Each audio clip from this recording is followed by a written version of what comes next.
Welcome to the Heavy Spoilers Show. I'm your host Paul, and we are back with the boys. Bloody Homelander's nicked me son and bollocks me wife. Now he's payback. Whew! Yes, this week's episode is a wild ride full of reveals, betrayals, and most importantly, more Soldier Boy! After what's been a cracking start of the season, we get another excellent entry. Throughout this video, we'll be breaking down episode 4 and going through the Easter eggs, callbacks to the comics, and also our thoughts on what will happen in the season. So smash that thumbs up button like it's Ryan's face, and let's get into the episode. And when you're sitting in that wheelchair, shitting in a colostomy bag, I'll be running the 7. Shitting on Sherry Lewis's tits. Okay, so last season, Ryan was torn between his father and Billy. Last week, we heard that Vought had a cover story that he was at a boarding school in Svalbard. In reality, though, he's on the run after accidentally killing Mallory. This came after she told him his dad sexually assaulted his mother and that she wanted to use him to take out Homelander. Made him feel like he was being used just like how Homelander pushed him into Vaught's marketing machine. So now he's living a sort of what if Homelander went on the run instead of accepting his life type thing. It's something that Sam did in Gen V and kind of mirrors the character lying low. He's currently living in an abandoned house in Svidzar, Russia, and the authorities have tracked him down, though as we see, he completely tears them apart. The fact it's in Russia as well also plays into a gag later where Vought supports Russia over Ukraine. This is because this place was taken over by Ukrainian soldiers during the 2024 Kursk offensive. It was taken back by Russia, and the connection between Vought and Russia is why these soldiers are sent in to find Ryan. Now, being a fan of the comics, I did hope we would see some Russian heroes, but sadly we don't. In the comics though, they visited the country and teamed up with the Russian hero Love Sausage, who is a good guy in the source material. Their Love Sausage tells the lads about his old Team Glorious 5-year plan, which was used as an episode title during season 3. This name was inspired by Stalin's numerous 5-year plans to transform the newly formed USSR. There's also Little Nina as well, who's of course appeared in the show. Sadly, none of them make an appearance. Love Sausage is obviously completely different in the show, and it did kind of feel like a missed opportunity, as I doubt we'll be back here. The team we see does appear to be Spetsnaz, and as we see, they step on firecracker freedom sticks. These appeared at a gas station in Gen V, and we also saw some last week when Jetstreak promoted them. This scene reminds me a lot of when William Stryker's crew attacked the X-Mansion in X2, as well as when Jean and Storm went to find Nightcrawler. It also feels a lot like Predator mode Batman from the Arkham games, and I love seeing him just catching them from the shadows. They toy with you for quite a bit, and you only really see his shadow, and had you not watched the trailer 400 times like me, then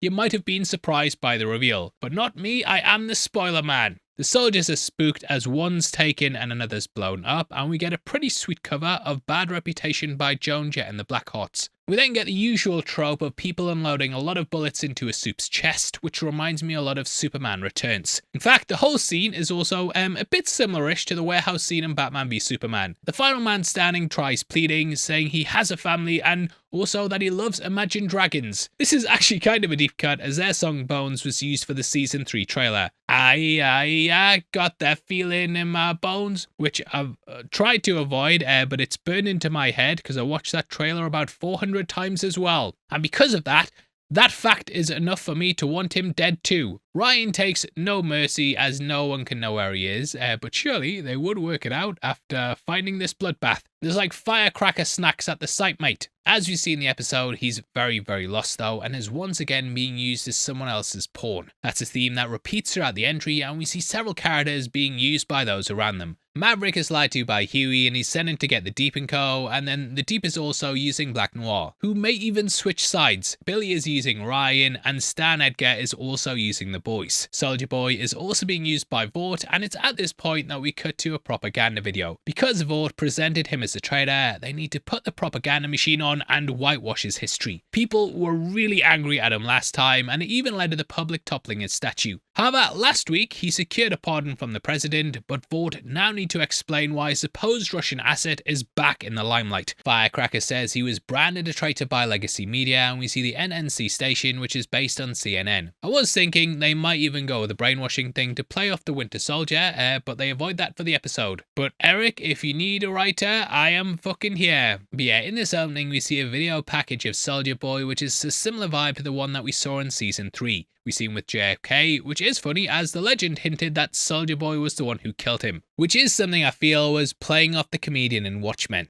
Firecracker then says Starlight was behind the attack on the 7 Tower and people would only have seen a bright light as Soldier Boy exploded, so it actually works really well to blame her. We then have him shaking hands with what I believe might be Sam Lufkin, but let me know below if it's not, because I'm a bit of an idiot, mate. Lufkin was an actor though who often played a policeman, and he wore several things like this, and I just think it would be ironic if he's an actor being used in one of Vaught's acts. We also see as Starlight's branded a terrorist while doing things like buying an ice cream and stuff, because they obviously don't have any photos of her terrorizing. We also see him with President Nixon and Reagan, and this helps to play into the idea of how old he is and why his immortality is so enticing. He's seen leaders come and go, but Soldier Boy's always been there. Vaught's line is that he's been an undercover agent working with Vaught's friend in the Kremlin to root out the sneaky traitors in Ukraine. As you may remember, in real life there was obviously an investigation into Russia tampering with the 2016 US election. Trump 2.0 has been less sympathetic to Ukraine compared to Biden, which came to a head when Zelensky met him and Vance at the White House. So I did wonder if it was playing off that, but it does have to be said that this scene was actually written before the last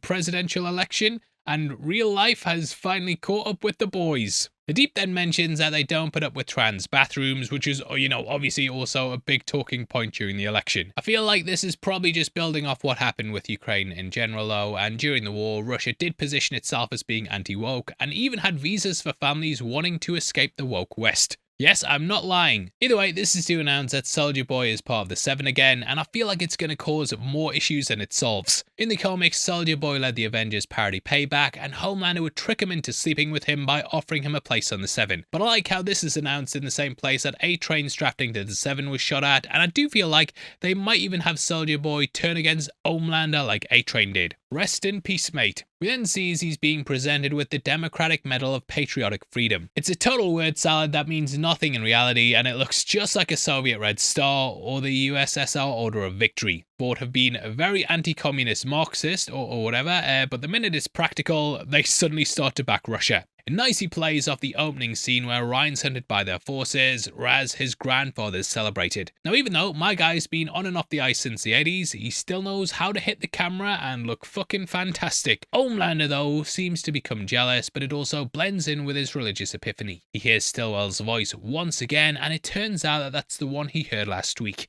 As he did with Newman, Homelander then acts irrationally and reveals that Soldier Boy's his father, just like he exposed Victoria's soup status. Shocks the world, and it is kind of like an I am Iron Man moment. Now, in case you've forgotten, Soldier Boy's sperm was used by Vogelbaum to create Soldier Boy's successor. He was going to be replaced by Vought with the easily controllable Homelander. In his upbringing, he was going to be manipulated, psychologically broken down, and ultimately this proved to be very, very traumatic. The scientists at the lab were cruel to him, he wasn't allowed any human affection, and even given a fake mother, which he ended up killing. So the kid's childhood was a mess, but there was nothing they could do about it because he was, of course, Homelander then ended up just like his father, as both were horrible bullies who led their respective teams with an iron fist. It's a case of history repeating itself, just like how Billy's become a violent person after his father was also violent. Ryan is also coming in the mix, trying to break the cycle, and I do feel like he might be immune to the virus as well.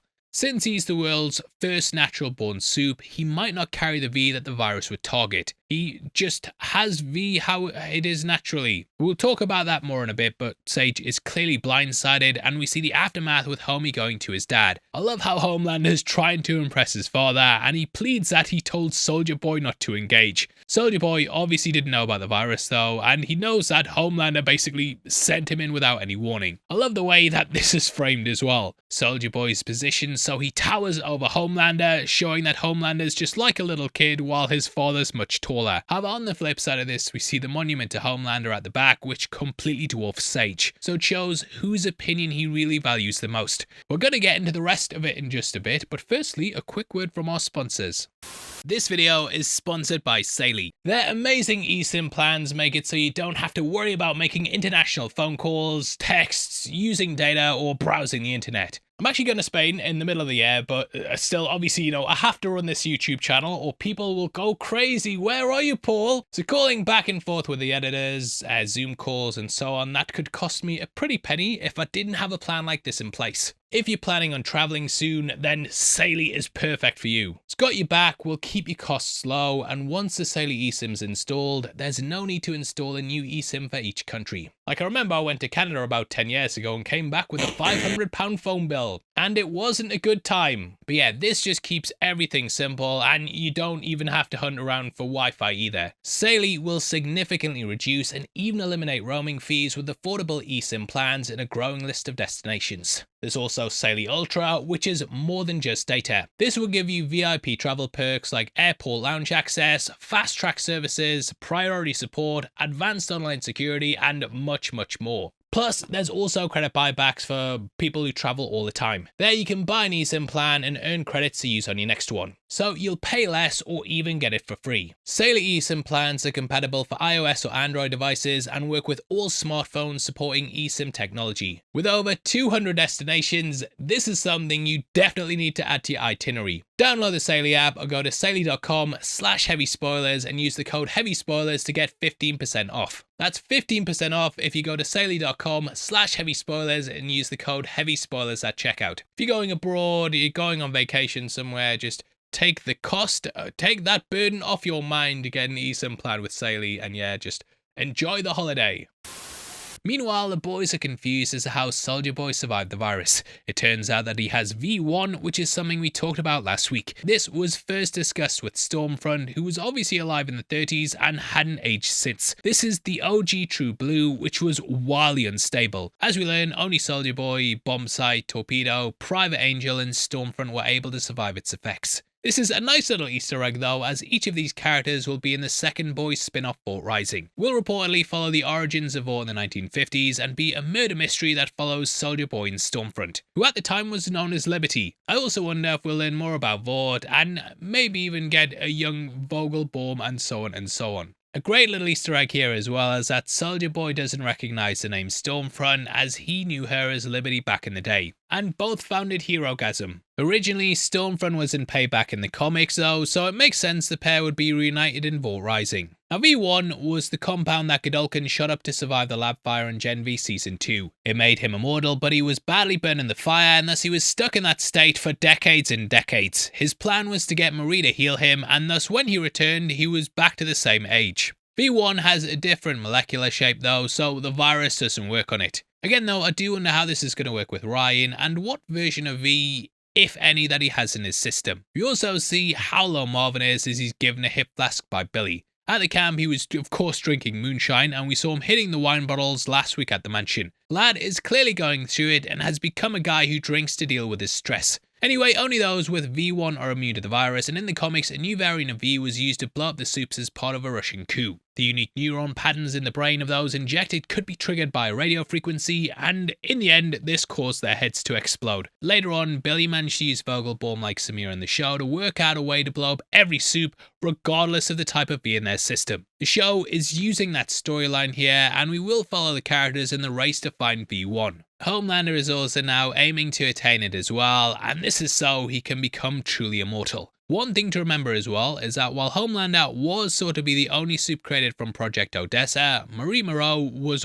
also the other one, and they're kind of opposites. She's seen as the Messiah in Gen V, and Homelander is pretty much the Antichrist. But yeah, the group basically only have two chances to stop Homelander, and they can do that right now with a virus or go and get some V1. Also wonder how Marie's gonna be in it as well, as they pay some lip service to her later in the episode. But yeah, they make a plan, and Billy heads to Ryan while the others go to Stan. We then cut to a father-son argument, and Soldier Boy says that time will get Homelander. He will age, and Soldier Boy will get to run the 7, and he'll just be another powerful man who falls while he stays the same. This again also references the comics where Soldier Boy was desperate to join the 7. He then brings up shitting on Cherie Lewis's chest, who was known for the hand puppet Lamb Chop. He talks about her later in the episode too, and yeah, she sounds like she was an amazing woman. But aging is Homelander's worst fear, and last season he freaked out when finding a grey pube while he was pissing. To make matters worse, we now learn that he's got a big bush full of them. With age, of course, comes weakness though, which will absolutely destroy him because he considers himself a god. Soldier Boy then continues his father's behaviour of belittling him and generally just being nasty to his son. He calls him pathetic, just like what A-Train said in his last moments on Earth, and it clearly gets to him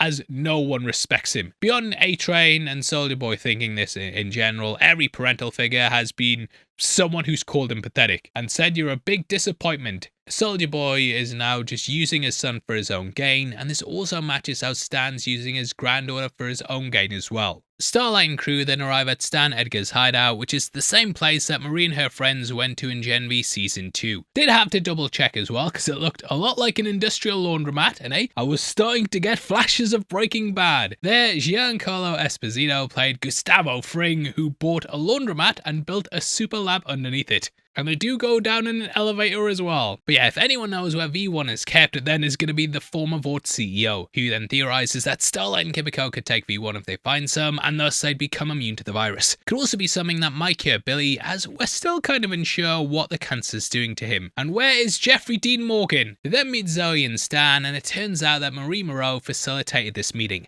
Things are on very shaky grounds though, as the last time the crew met, Billy killed Zoe's mother right in front of her, so she comes out very, very angry. Stan and Milk diffuse the situation though by explaining that they both have a major interest in stopping Homelander from getting his hands on V1. Something to note here as well is how Stan covers his hand as he enters the code on the keypad. As we see when Maverick betrays him later on, he knows the key code, so I love how he's clearly been spying on him and Edgar didn't know because he's invisible. Just like in Gen V, the team then heads into the bunker. Frenchie says how the 0.1% touch the world and watch from their bunkers. Stan Edgar is responsible for all the deaths and despair that we've seen so far and hasn't really faced any repercussions. It's kind of like how the people who decide who goes to war are basically like a handful of people, but thousands will die because of their choices. And we're all just chilling. I don't want to get in a war, and then some guy's like, you go fucking fight that war to beat another guy who's also doing the same thing.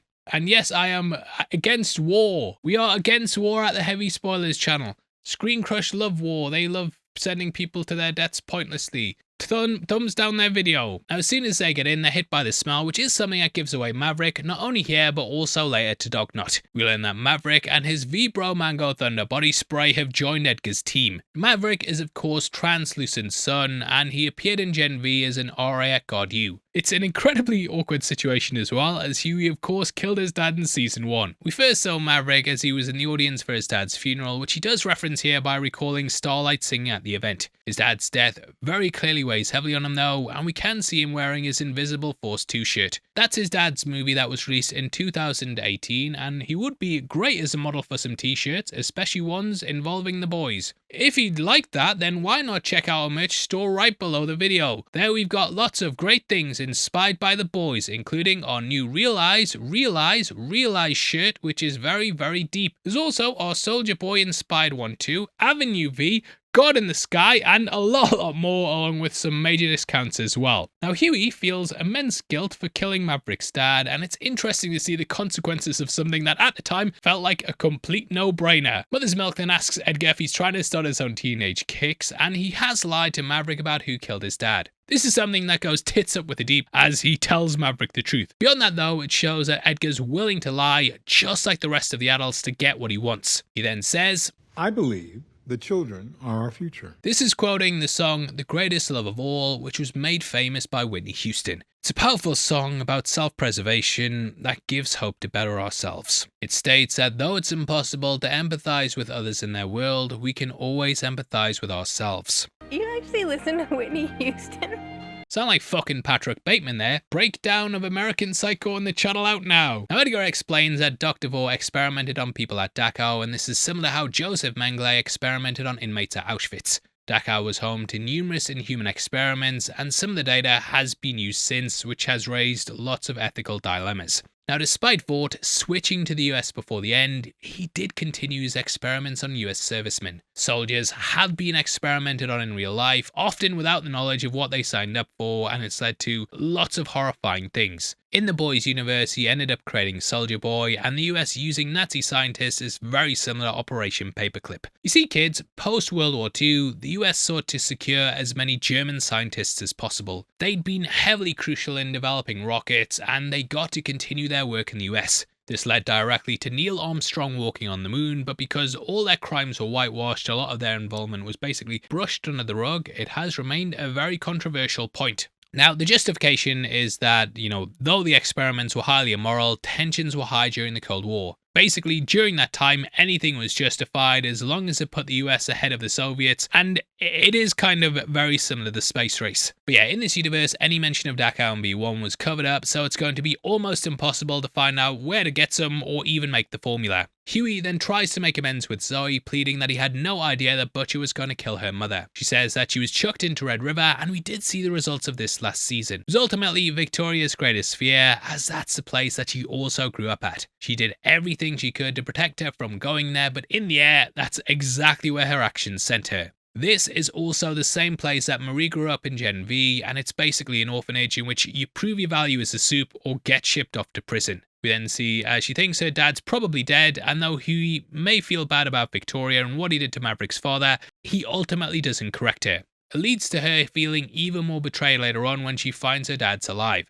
Zoe then heads out to meet Ryan as we cut back to Homelander, who's crashing out. He's remembering every time he was belittled by Stan, Soldier Boy, Vogelbaum, his own mind, and of course A-Train last week. Come the end, his own son stands up to him too, and yeah, all the people who should love him just fucking hate the guy. It's here that we get the return of Elizabeth Shue's Madeline Stillwell, who ironically is the one person that cared for him that he actually ended up murdering. Stillwell is of course the character that nurtured Homelander by weaponizing his mummy issues and ultimately died in the season 1 finale. It was so good seeing the actress back though, even if it was just a vision. This is brought on by O-Father's power though, who's injected a righteous crusade into his head. The Vision says that he's about to become immortal, and in doing this he'll ascend to a higher form of life. If he achieves this, he'll also have the love of the world, which is something that he craves the most. She asks why Jesus should be more beloved than him when he saves more people. Found this pretty ironic as well, and just kind of an example of how Homelander sees himself, as we never actually see the character saving anyone. She tells him to rid the world of the wicked, and he will finally be universally loved, as the only people left will be his followers. It's a pretty funny moment, and clearly his mind speaking to him via the only person that could ever get him to listen, who is his former mother figure and lover figure. It even sounds like he's ejaculating after this moment, which makes sense as some people have been reported to orgasm while praying or hearing a sermon. And I wish I was kidding. It is very similar to the comics though, where he'd have breakdowns and delusions. This is very much the step up from him talking to himself by the mirror though, and him having a divine intervention like this will make him justify his actions more and more. In episode 1 though, he was of course very confused as to why no one loved him, and he wanted genuine love, not just obedience.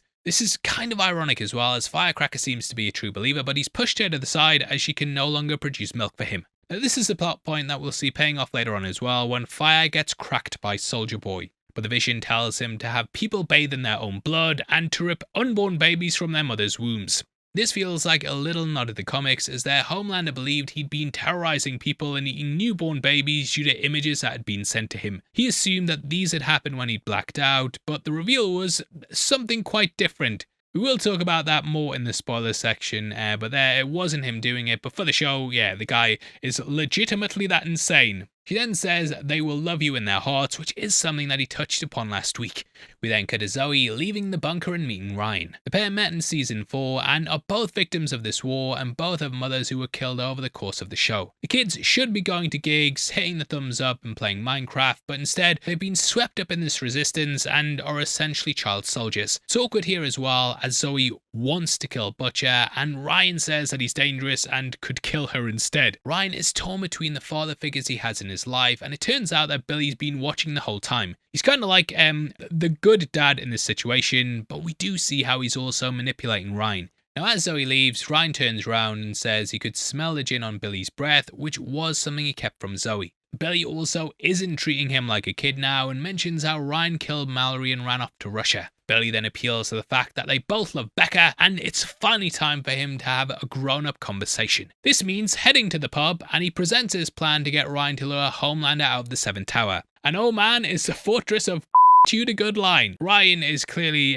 very torn about the whole situation though, and it does seem like he thinks the only reason he exists is to kill his dad. It also reminds me of Billy's dad giving him his first can of lager and the terrible advice that he gave him after a school fight. Billy's advice here leads to Ryan getting his face kicked in by his dad, and it does feel like it's a very, very Omni-Man. Billy seems to think though that it's Ryan's destiny to kill his father, similar to how Billy killed his and how I think Homelander may kill Soldier Boy. This is against Becca's wishes though, and it's a big ask. Billy basically wants Ryan to die to save the world, and often in war, you know, it's the young guys who have to go out and sacrifice themselves. Billy even said that he can't stand to be around Ryan as he will pass his personality and the darkness onto him, despite Becca raising him right. Sadly, this has come to pass though, and Billy's urge for revenge is going to probably lead to Ryan's death. Becca also never told him about the assault by Homelander as she didn't want him to go on a ruinous plan of revenge. Just like the comics though, Billy's begun to lose himself and do something he'd never consider in the earlier seasons.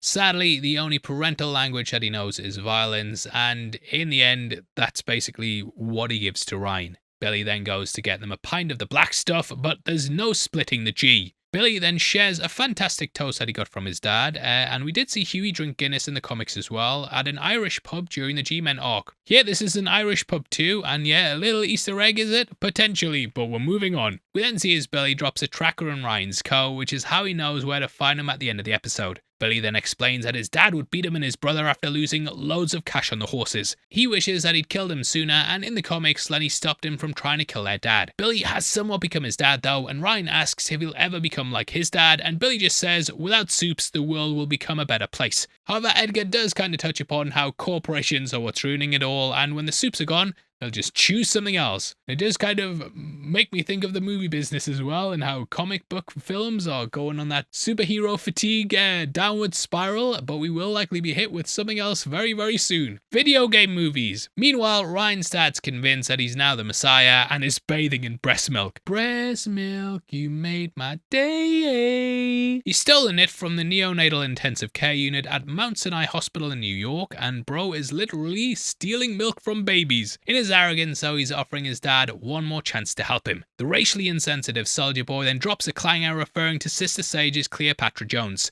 This is a reference to the 1973 blaxploitation movie of the same name, and yeah, it's just kind of one of the references that Soldier Boy knows, and is quite a deep cut. Homelander has gone fully off the deep end though, and says that an angel told him that he's going to find V1 as this is his destiny. Kind of reflects the destiny conversation with Ryan, and how both have pats that they've been put on by a higher figure, even though Madeline is still technically Homelander in these scenes. He then belittles his father by saying he's a disappointment as he's been blessed with immortality, but it's just been drinking and banging instead of seizing whatever Homelander sees as their destiny. He stands up naked, and it feels a lot like the bath scene in The Talented Mr. Ripley, and it shows that Homelander is no longer holding back. He's exposed everything he is, but Soldier Boy says he's just a freak with a bush full of grey pubes. Being exposed like this though shows how little Homelander cares now, and how he's just willing to bear it all. The conversation kind of ends on a very bad note, but the trailer does actually give us a clue as to where Homelander will go next, which we will save for our spoiler section. Meanwhile, the crew look through Stan Edgar's files. These are something that we saw him show Marie during Gen V Season 2 when they were discussing Godolkin. Seems that Fort Harmony is key to the Vault 1 search, as it's been mentioned throughout the files, but further details are encrypted. This could be a reference to Camp Lehigh in the MCU, where Steve Rogers went through the Super Soldier selection. Hydra ended up going there, and it's also where they travel back to in Endgame. Throughout the war though, codes and ciphers like this were constantly sent back and forth, and Alan Turing actually built the Enigma machine to try and crack the Germans one. Getting this allowed them to anticipate attacks, and it was a massive part of winning the war. So it's quite fitting that it's playing a big part here as well. Now we learned that during the 1980s, the camp was left abandoned. Milk thinks that he's able to crack the code, but they're interrupted by Maverick spraying more Lynx Africa knockoff. There is a sentimental reason though, as the spray reminds him of his dad due to Translucent promoting it. Due to the fact it gives him away, I did even wonder if his dad smelt of it as well. You might remember that Translucent hid in the women's bathroom during Season 1 and may have guessed he was there even though he was invisible. And maybe he just stunk like this. That's a theory time confirm we're going with there. Huey then tries to connect with him by saying that he lost his dad as well. He was of course played by Simon Pegg, which is who Huey was based on in the comics. Maverick wants to help though, which puts him in danger just like Ryan later on. Maverick mentions that he has a girlfriend named Sloane who is an alpaca. She actually featured in Gen V and has shown up a couple of times, and I do wonder if she's going to want revenge on her boyfriend getting killed.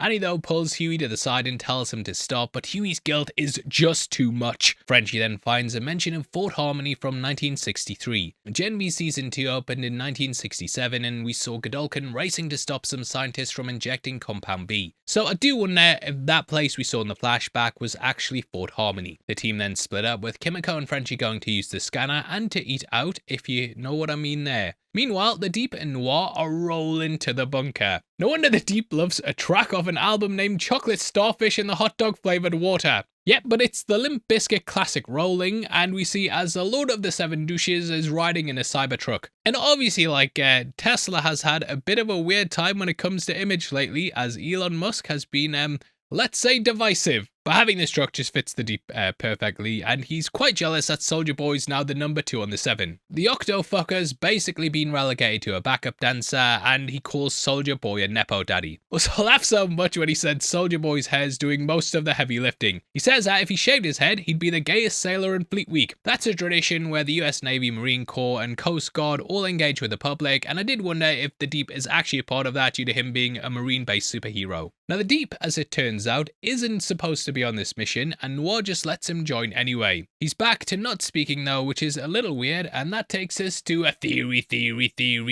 time. Theory.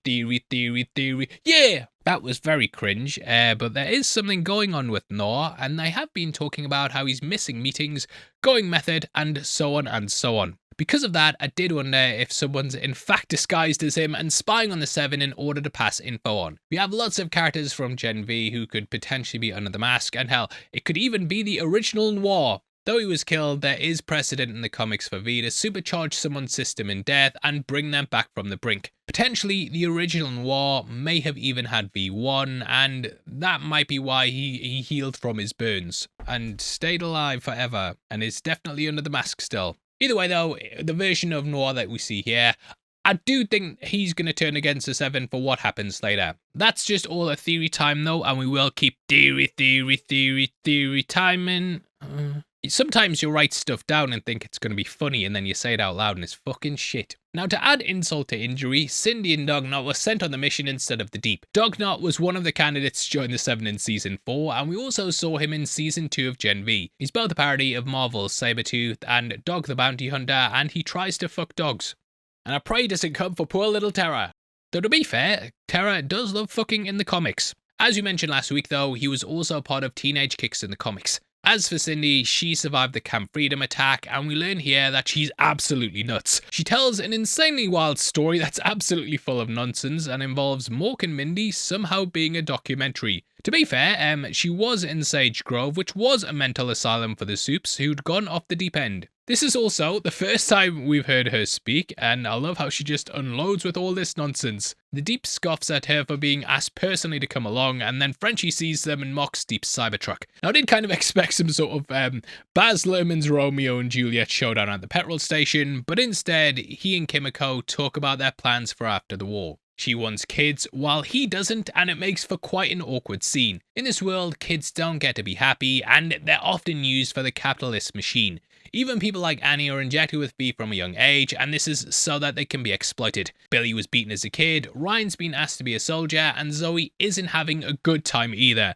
The parents are all like Soulja Boy and so on, and I think this shows how they view the world. Kimiko is far more optimistic, whereas Frenchie doesn't seem to think that far ahead. His idea of the future is just DJing in Germany, but that isn't really much of a plan for a life. Sorry if you're a DJ in Germany as well, mate. I'm sure it's great. But yeah, I'm sure you don't have like a 5-year plan of settling down and having... Maybe you do. I don't know. Leave it in the comments if you do. But she just wants a house, somewhere quiet and kids, and to make it so that all of this was for the future. I get the bad feeling though that there'll be no happy endings in the show for the majority of the crew, and this kind of teases towards it. At the moment though, they're just enjoying the time they have, even if there's likely not going to be a future. On the news, we then see the blowback from Homelander's plans to round up everyone who's even liked a Starlight Instagram post. People have taken to the streets to protest, and Stan Edgar calls it all predictable. As we've seen, Vought has used whatever way the wind's blowing to make money, and in the past they've used wokeness after Maeve coming out. However, that's not popular anymore, and they've now pivoted to becoming anti-woke. Stan just sees this all as a money-making scheme though, and in a way, is much worse than Homelander. At least the suit with mummy issues sort of believes in something himself. Stan just uses whatever he can for his own gain though, and doesn't really show any humanity. He'll always exploit whoever he can, and fully doesn't give a shit about anything other than the bottom line.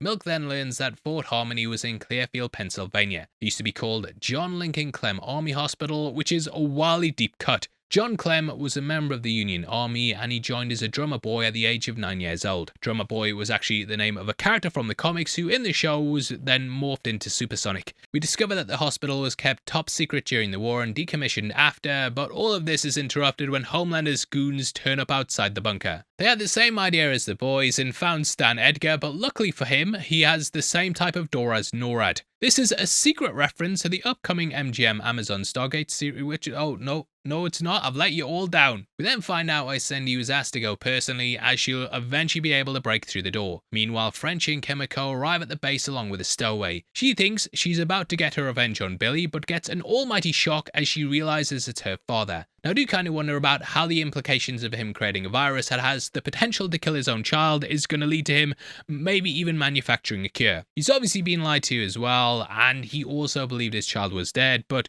this completely flips the dynamics of the show on its head. Now while this is happening, we see the documents that Frenchie's scanning. It's what Frenchie mentions later, and a troop of Boy Scouts were found murdered near Fort Harmony. This came from J. Edgar Hoover, who was the director of the FBI for a very, very long time. He even founded the X-Files, and we have a breakdown of Season 1 on the channel now. The trailer might explain what's going on here, so we will save it for the spoiler section, but the fact that Boy Scouts were killed is again playing into children being the victims here. We then see Kimiko stroke Terra, and she was an animal lover in the comics. The sweet moment's ruined though as he hears Zoe and Samir smashing up the lab. They're both rightfully furious about being lied to and how the rest of the boys went along with it. We then see a hilarious Easter egg with Firecracker's face being used on a bottle of bleach. It says, "Keep your whites whiter," which you can understand why she's the mascot for something like that. Frenchie, though, is willing to shoot Samir to get him to stay, but Kimiko steps in and wants Zoe to grow up normally. Well, as normally as you can when you have tentacles that can come out your mouth and you've seen your mother get ripped in two. But it builds off that conversation earlier and how she sees that children are our future. Teach them well and let them lead the way and show them all the beauty they possess inside, really. But this in many ways makes her an opposite to Billy, who's willing to put kids on the front line. I think what it boils down to is the fact that Kimiko likely also sees some of herself in Zoe. She was raised to be a weapon, which is what Stan's used Zoe for. She has the chance of running off with her father though, and there's no real need to deny her that when Frenchie can fill in Samir's role. Meanwhile, Stan's trying to get through to Zoe and he leaves a voicemail telling her not to return to the bunker. The people in the bunker are basically fucked as every escape's covered, so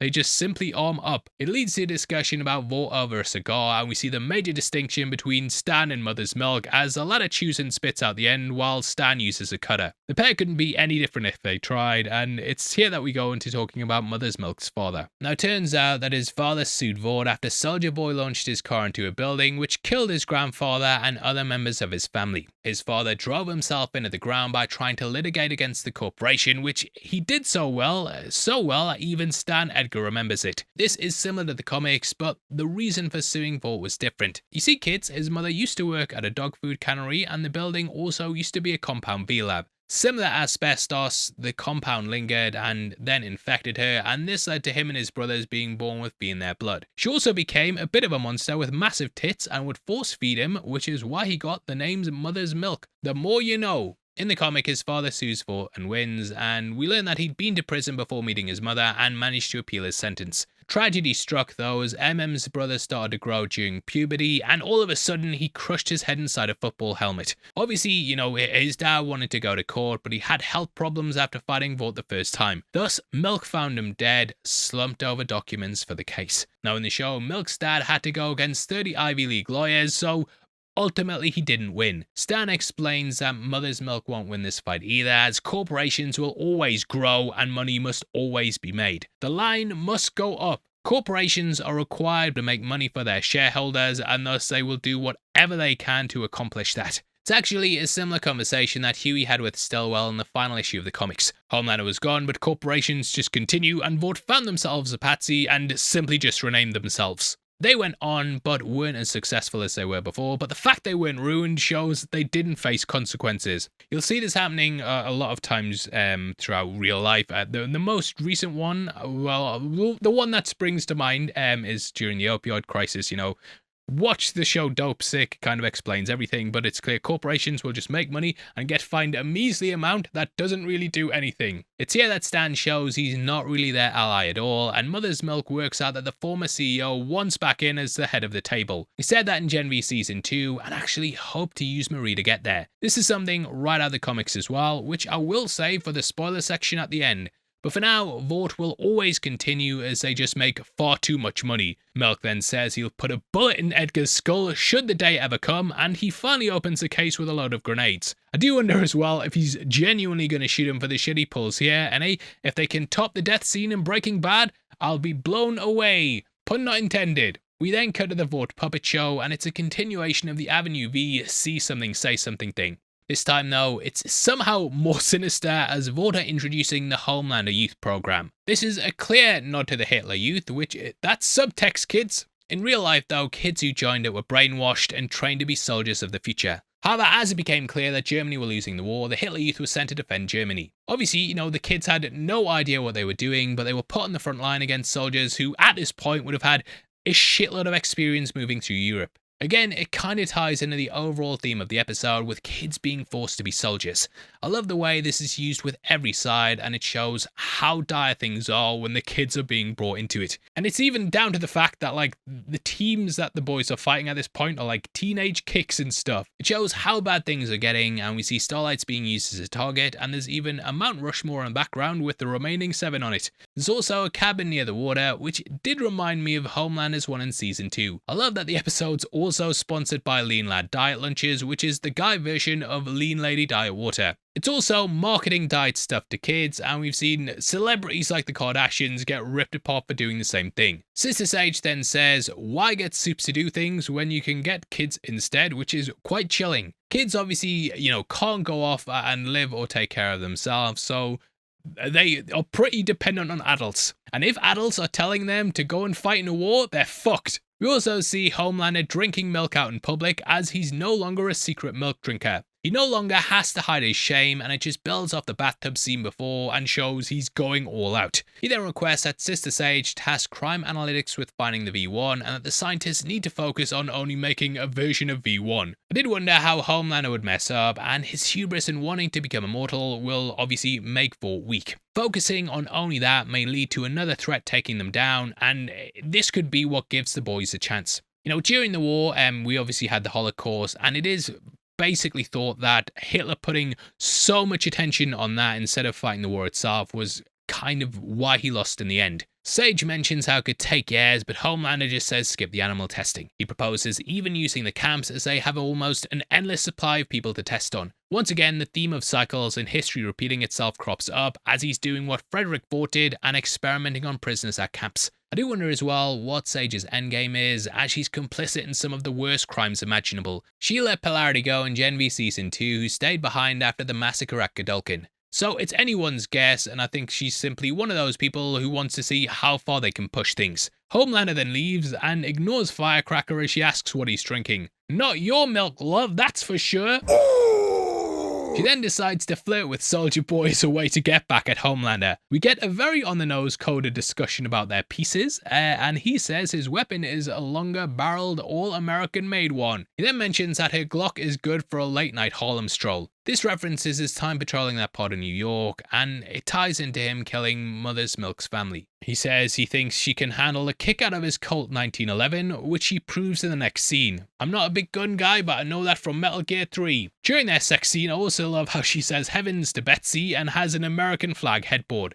This all builds off the pair exchanging a glance from last week though, and hey mate, I did call that in the theory time back then. I'm giving myself a pat on the back. Soldier Boy then mentions he hasn't railed that hard since Sherry Lewis on the balcony of Studio 54.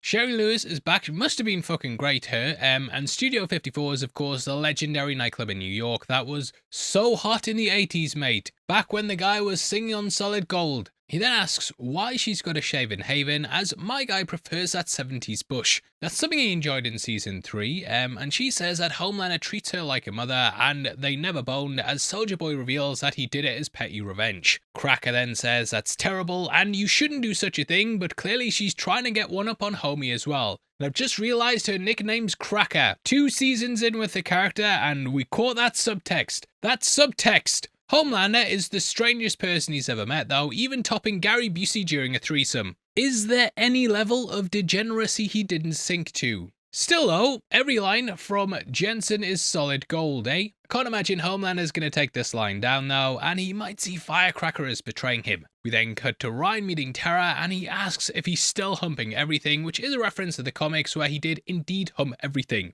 Keep him away from Dognot. Kimiko and Frenchie then come in, and like A-Train, he's shocked she can talk. Behind her is a Sister Sage mural, and considering she's the smartest person alive, it fits that her likeness would be in the library. Billy is then told the news about Samir, and Kimiko calls him a monster. Luckily, Frenchie has leverage here, as if Kimiko's hurt, he won't make more.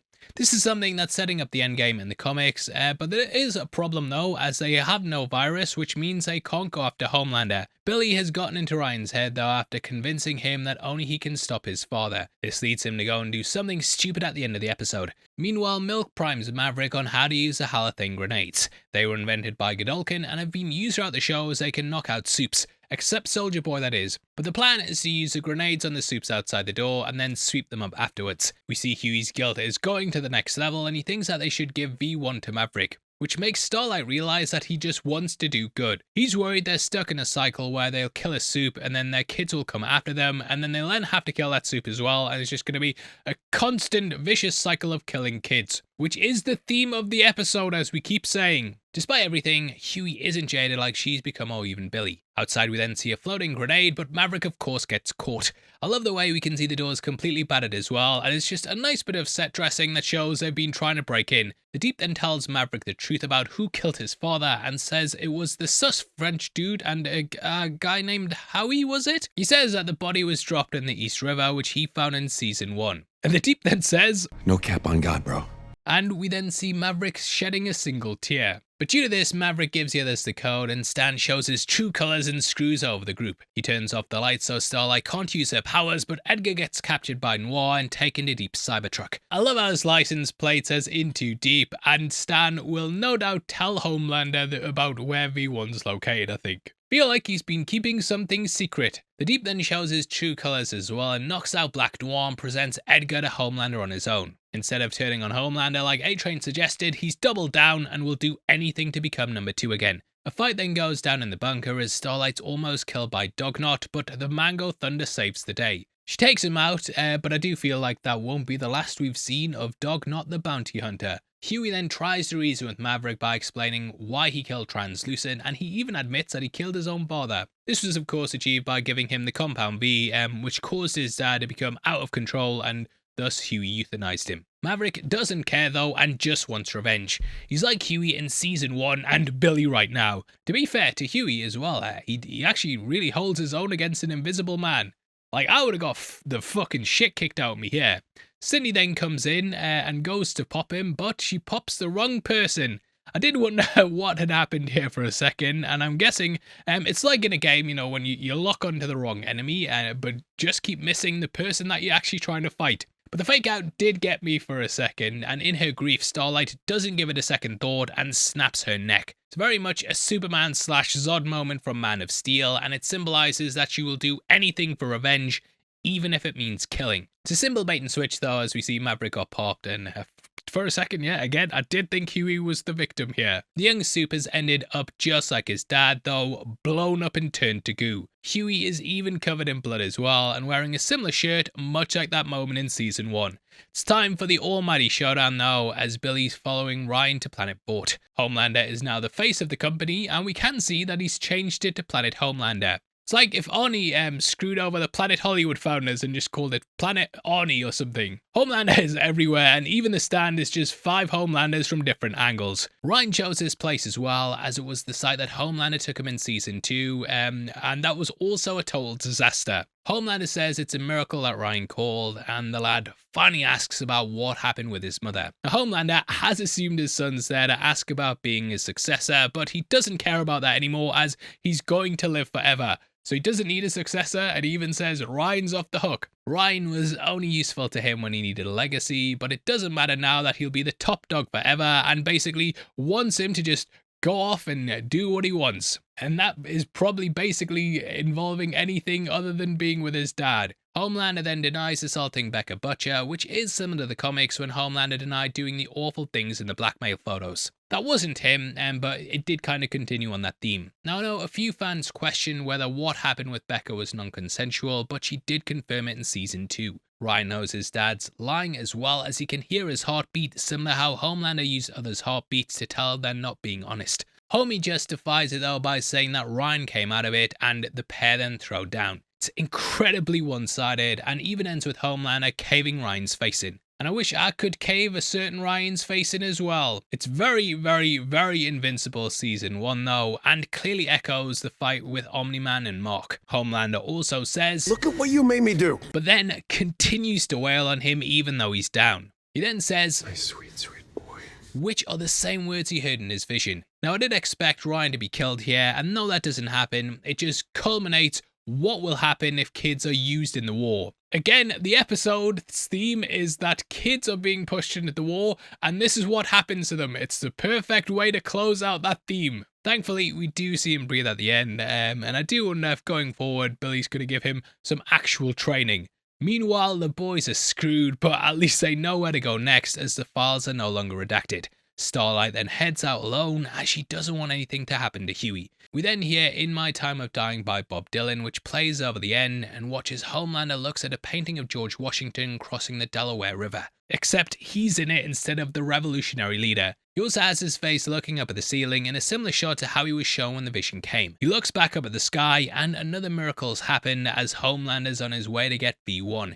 He embraces Stan like some sort of disciple, despite the pair having major beef throughout the show. The trailer also gives us an insight into where we're going next, and that takes us into the spoiler section of the video. It's spoilers, it's spoilers, it's spoilers. But yeah, if you don't want to know what's happening in the line because you've avoided the trailers, this ain't the part of the video for you. Go fuck yourself. But yeah, hope see you next week, and thanks for watching the video, guys. Yous are the real heroes. Now, the season... I'm such a dickhead, I'm sorry. Now, the season 5 trailer showed Homelander and Soldier Boy arriving at Fort Harmony. It's very similar to how Steve and Natasha arrived at Camp Lehigh during Captain America Winter Soldier. The boys also arrived there as well, and we can see there's a load of dead animals outside. So expect a showdown to happen there. We also had a close call for Frenchie and Kimiko, which I feel is the show foreshadowing a very grim fate for them. In the comics, Billy was going to wipe out all the soups on Earth, and he went after all his comrades first, so they couldn't stop him from doing it. It led to the female and Frenchie being blown up at the Flatiron, and I do wonder if something similar might happen soon. But like we said, Stan Edgar's been returned to the 7th Tower, and we actually had a moment that was similar to the final issue. He's much more like the comic Stillwell and Elizabeth Shue was, and there he set up Ashley to be the fall girl, and ended up being a consultant for a renamed Vought. Just before Homelander went to take the White House, the pair had a discussion where Stillwell said he wasn't impressed by Homelander, and they brought this into the show with Edgar's monologue to him in their final meeting. But I do feel like with Edgar's capture, we might get a similar scene to that where he's basically going to call him pathetic, and maybe even get killed because of it. But I do want to see Mother's Milk do it. In the end though, that's it for the episode, and so far, it's only been bangers this season. As the Worm said though, finales are the worst, but I think we are heading in a good direction. Let me know all your thoughts below as well, and what you think's going to be happening next week. Please drop a like on the video as well, and you know what, I'm going to be the bigger man. I'm going to apologize for telling you to fuck off before. I shouldn't have done it. It was wrong, and I appreciate all you guys watching the videos every single week. Yous is the bestest. Now, if you want to follow us on Instagram and maybe send me an abusive message saying I look like shit, then why not check us out at Heavy Spoilers. Did you know as well that members of the channel also get early access to videos every single week, and if you click the join button, you get at least one breakdown a week before anyone else. Full Metal Jacket is on the channel right now, over an hour long, that breakdown, going very in-depth on the movie. It's one of our best videos I think we've ever done, and for 99 cents a month you get that and 4 other videos on top of it at least. So yeah, definitely worth it in my opinion, and I'd love to see you guys over there. But if not, thanks for watching the video anyway. Now if you want something else to watch, guess what, Invincible's out now as well, so hopefully I see you over there on the breakdown for that too. If not though, thank you for sticking through this video. I've been your host Paul. As always, you have been the best. I'll see you in the next one. May you take care.